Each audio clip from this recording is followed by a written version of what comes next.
కూల్చివేతలు, ఎగవేతలు, పేల్చివేతలు అన్నీ ఎగ్గొట్టుడేనాయ్. ఏమన్నాడు అన్నాడు రేవంత్ రెడ్డి గారు? 420 హామీలు ఇచ్చిండు. అత్తలకు 4000, కోడళ్లకు 2500 చెప్పిండా లేదా? ఒక్క అత్తకు పడ్డాయా 4000? ఒక్క కోడలి పిల్లకు పడ్డదా 2500? మొన్న ఈ మధ్య నేను సూర్యాపేట పోయినా. మా నాయకుడు ఒకడు సోదరుడు మా కార్యకర్త కొత్తగా పెళ్లి చేసుకుంటా ఒక నెల ఆలస్యంగా పోయినా, ఎందుకంటే పెళ్ళి అయింది. ఒక నెల అయినాక పోయినా. నేను అప్పుడు పెళ్ళికి పోలేను కాబట్టి ఇంటికి పోయినా. ఇంటికి పోగానే ఛాయ్ దాపిచ్చిర్రు, చల్ల మన నీళ్ళు ఇచ్చిర్రు, ఛాయ్ దాపిచ్చిర్రు. బాగున్నావా తల్లి అన్న ఆ పెద్ద మనిషిని. ఎవరు? మా నాయకుడి అమ్మగారిని. ఏం బాగున్నా కొడుక? ఏం బాగలేనన్నది. అగో ఏమైందమ్మా అని అంటే ఇక కోడలి పిల్ల వస్తుంది, నెలకు 2500 వస్తాయి అనుకున్నా, కోడలు వచ్చింది కానీ ఏం రాలే అన్నది. ఇది ఎక్కడ బాధ? నేను కోడలి పిల్లని చూస్తే ఆ పిల్ల ఇంకా గడుస్తున్నది. అత్త నువ్వు కూడా 4000 వస్తాయి అనుకున్నావు, నీకేమన్నా వచ్చినాయా అని ఆమె అన్నది. ఇప్పుడు రేవంత్ రెడ్డి వల్ల అత్త కోడల పంచాయతీలు కూడా మోపోయినాయి. అంటే ఎంత దౌర్భాగ్యపు పరిస్థితి అంటే 100 రోజుల్లోనే 6 గ్యారంటీలు, 100 రోజుల్లోనే మొత్తం చేస్తా. ఎలక్షన్లకు ముందేమో దాన వీర శూర కర్ణ, ఎలక్షన్లు అయిపోయినాకనేమో కుంభకర్ణ. మర్చిపోయిండు. ఆగం. అడిగినాం అనుకో గట్టిగా, ఏమయ్యా రేవంత్ రెడ్డి గారు మరి ఇన్ని నరికితీవి కదా, ఆశాలకు 18,000 అంటివి, ఆశ చూపెడితివి, అందరికి ఏమేమో చెప్తివి, ఏమన్నా చేసినావో ఒక్కటన్నా చెప్పు ఏం సంగతి అంటే, ఎంత కండలు తిరిగిన వస్తాదైనా 3 నెలల పిల్లలు ఉడితిస్తాడా? ఇది ముఖ్యమంత్రి నోట్లకెళ్ళి వచ్చే మాటనా? ఇది మాకు తెలియదా? 3 నెలల పిల్లలు పుట్టరని మనకు తెలియదా? ఎవరి కింద కూర్చున్న వాళ్ళకి ఎవరికి అర్థం కాదా? ముఖ్యమంత్రి నోట్లకెళ్ళి వచ్చే మాట. మరి ఎవడు చెప్పమన్నాడు నిన్ను? 90 రోజుల్లో చేస్తా, 99 రోజుల్లో చేస్తా. బాండ్ పేపర్లు ఎందుకు రాశారు? జేమ్స్ బాండ్ లెక్క. మీ ఆయన చెప్పింది కదా డిప్యూటీ సీఎం, భద్రంగా పెట్టుకోండి కార్డులు, భద్రంగా దాచిపెట్టుకోండి 90 రోజులు. మా వాళ్ళు వస్తారు, ఇప్పుడు ఎడబెట్టుకోవాలి మరి కార్డులు. ఏం చేసుకోవాలి కార్డులు? అంటే కమల్ హాసన్ మించిన యాక్టింగులు చేసారు ఎలక్షన్లకు ముందేమో. ఇప్పుడేమో ఏమైనా అంటే 3 నెలల పిల్లలు పుట్టిస్తారా ఎవడన్నా అని మాట్లాడుతుండు. అయ్యా రేవంత్ రెడ్డి గారు, మాకు కూడా తెలుసు 9 నెలలకు పిల్లలు పుడతారు. కానీ నేను అడుగుతున్నా, 3 నెలలు ఎప్పుడో అయిపోయింది, 30 నెలలు పడ్డది. మరి 30 నెలలకు కూడా పిల్లలు పుట్టకపోతే నిన్నేమనాలి మరి? నేను అనలే సుమా మళ్ళేమనంటే నీ మీద నా మీద కేసు పెడతా. అంటే ఇంత చిల్లర మాటలు, ఇంత లేఖి మాటలు బహుశా ఈ భారతదేశ చరిత్రలో ఏ ముఖ్యమంత్రి ఎన్నడూ మాట్లాడలే. గన్ని గలీజు మాటలు. గట్టిగా అడిగినావు అనుకో, ఏమైనా ఆశాలకు జీతం పెంచుతా అంటే ఏం సంగతి అంటే, నీ లాగుల తొండలు ఇడిచిపెడతా. రుణమాఫీ అంటివి కదరా నాయన, ఏం చేస్తేవి అంటే నీ గుడ్లు వీకి గోటిలాడతా. ఇంక గట్టిగా అన్నావు అనుకో, మా ఆర్టీసీ కార్మికులు అపాయింటెడ్ డే ఏమాయ్ పాపంగా శంకర్ గౌడ్ పెద్ద మంది చచ్చిపోయాడు, నువ్వు అబద్ధం చెప్పిన దానికి అంటే పేగులు తీసి మెడలేసుకుంటా. గివా మాటలు.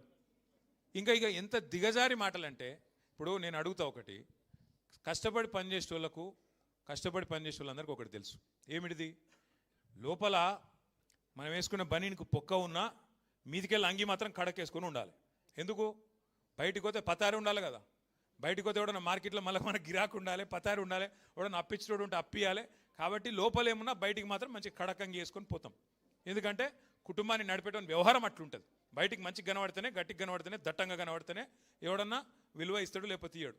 కానీ నువ్వే స్వయంగా ముఖ్యమంత్రివి, నువ్వే నేను ఢిల్లీ పోతున్నాను చెప్పులు ఎత్తుకపోయే దొంగ లెక్క చూస్తున్నారు. మరి ఎవడిస్తాడరా భయ్? నాకు అర్థం కాదు. ఇక ఎవడన్నా నేను దేక్తాడా? నాకు అర్థం కాదు.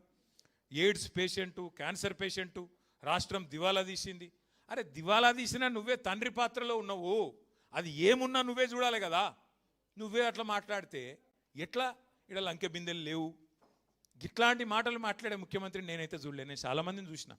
ఎన్టీ రామారావు గారిని చూసిన, చంద్రబాబు నాయుడు గారిని చూసిన, తర్వాత రాజశేఖర రెడ్డి గారిని చూసిన, రోషయ్య గారు, కిరణ్ కుమార్ రెడ్డి గారు, ఆ తర్వాత మన నాయకుడు కేసీఆర్ గారు, ఇక ఇప్పుడు ఈ సన్నాసి. వాళ్ళని చూసి నేను చూస్తే నాకు అర్థమే అవుతలేదు. నక్క నాగలోకం అంటారు చూడు, ఒక అంత తేడా ఉన్నది, జమీన్ ఆస్మాన్ ఫరక్ ఉన్నది. ఏం మాట్లాడతాడో ఏందో తెలియదు. ఇక తెల్లారలేస్తే ఇంకో బాధ.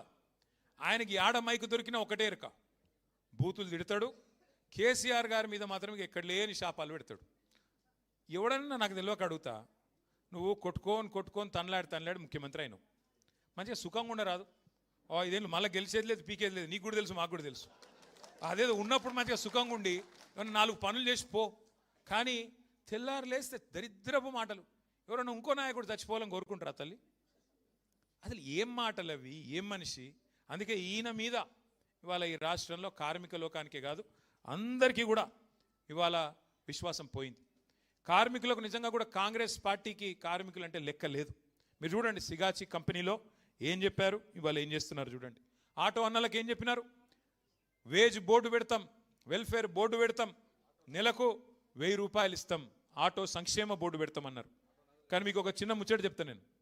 నేను ఆ మధ్యన ఒకసారి జూబ్లీహిల్స్ లెక్కన ఉన్నా, కారు లేదు ఆయనతో ఆటో ఎక్కి ఇక్కడ దాకా వచ్చిన, ఇక్కడ ఏదో మీటింగ్ ఉంటే ఇక్కడికి వచ్చిన పార్టీ ఆఫీస్కి. ఏం పేరు తమ్మి నీ పేరని అడిగిన, ఆయన నడిపేట ఆయన పేరు, ఆ తమ్ముడు పేరు మస్రత్ అలీ ఆ తమ్ముడు పేరు. ఏ ఊరు తమ్మి? అజా ఈయనే ఉన్నావా? కూసో కూసో కూసో కూసో కూసో కూసో ఆయనకు నీ కథనే చెప్తున్నా, కూసో. ఇగో ఈ తమ్ముడే.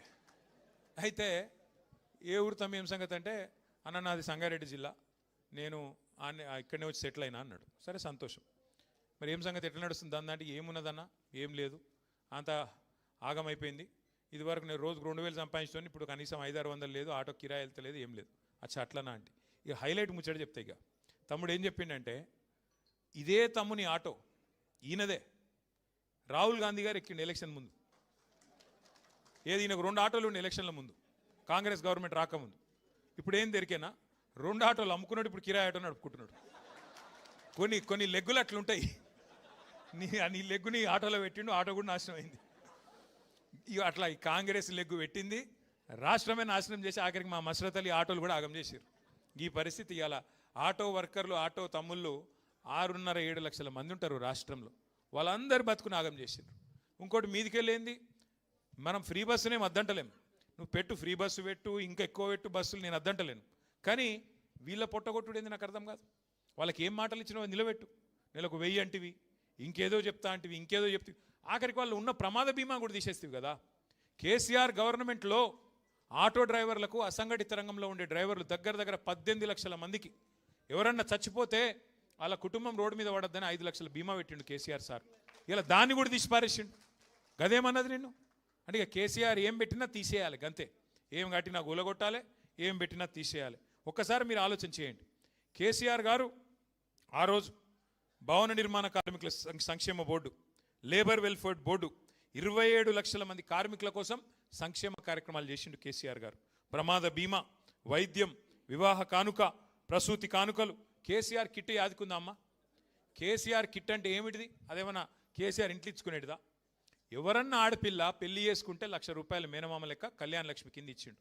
దానికి వీళ్ళు కొండంత రాగం తీసిండ్రు. 1,00,000 రూపాయలు ఏం సరిపోతే మేము తులం బంగారం ఇస్తామని. మరి అలా బంగారం దుకాణాడు ఉద్ధరిస్తలేడా? ఎందుకు ఇస్తలేవు మరి బంగారం? తులం బంగారం ఏడవా? బంగారం కాదు, నేను ముందే చెప్పిన, వీళ్ళు మెడల పుస్తల తాడెత్తుకపోయే దొంగలు, వీళ్ళు మంచోళ్ళు కాదని చెప్పిన. మీరు కొంతమంది నమ్మిరు, కొంతమంది నమ్మలే. గసొంటి లంగలు వీళ్ళు. అట్లాంటి వాళ్ళు తులం బంగారం అని నరికినరు, ఇలా వచ్చి కూర్చున్నారు. కడుపులో లగ్గమైన తర్వాత కడుపులో బిడ్డ పడితే, ఆ బిడ్డ గవర్నమెంట్ ఆసుపత్రిలో ప్రసూతికి పోతే, ఆడపిల్ల ఉడితే